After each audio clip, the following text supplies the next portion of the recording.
Today I want to talk about 5 unique tips that can help you improve your gameplay. These tips can range anywhere from beginner to intermediate and even high level play. While some higher level players may actually know a lot of these things, muscle memory or just how they play in general may affect whether or not they actually do these things. With number 1, we're going to start off very simple: shielding multi-hit moves.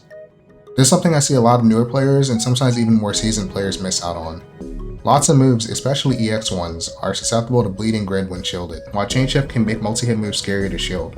Without it, you're safe to grab free shields on a lot of moves in this category.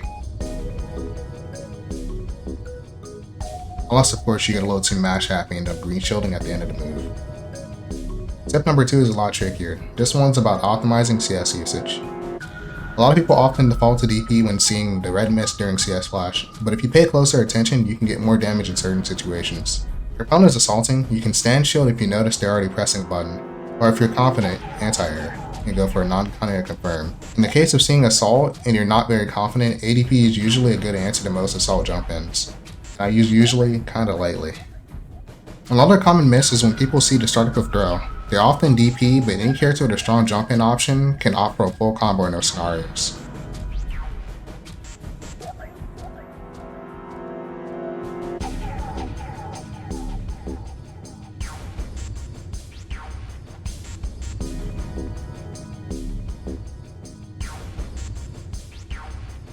On the subject of CS, tip number 3 is actually very good for beginner players looking to deal with CS on wake up.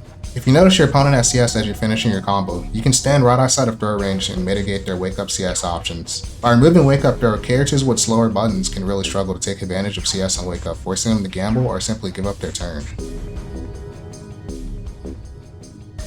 While this tip falls more in line with resource management, we're keeping up the theme of CS usage here. In this version of Under Night, there's a 25 meter refund EX moves while in Vorpal, adding more importance to CSing before it kills. The basic idea is that for 1 bar kills, you want to find your character's EX move that either has a long animation or it kills in the last hit, allowing you to stall for meter gain. But that's only the first part, as there are also 2 bar or double EX kills. While there's variation to spinning EX moves twice in one combo, if you can eyeball a situation where spinning 2 EX moves will kill, spinning 1, CSing, then doing the second EX is more profitable meter-wise than doing CS into IW, as you'll get the meter refund on top of the usual grid refund. Lastly, on the topic of resource management, the next tip is all about playing for the next round. In some situations, it's better to hold on to your meter for the coming round, or even more importantly, gatekeep your opponent from gaining meter by giving him a quicker kill via mashing. Even if you mash and do get the hit, keep your cards close and try to hold on to at least some of your meter, if not all of it. Granted, whether or not you hold on to your meter is far more character dependent, as a character like Byakuya will want to spend meter to do his web setup, while Drakia, for example, can afford to be greedy for a hit or 2 with his strong meterless setups. If your character's corner Oki isn't significantly strengthened by meter, holding onto it in case you guess wrong early on offense is a safe bet. Especially avoid doing something like Veil Off, as betting all your meter on a hard to win round isn't worth the risk. And with that, we've reached the end of the video, but there's always more to learn, so feel free to ask questions in the comments and remember, have fun.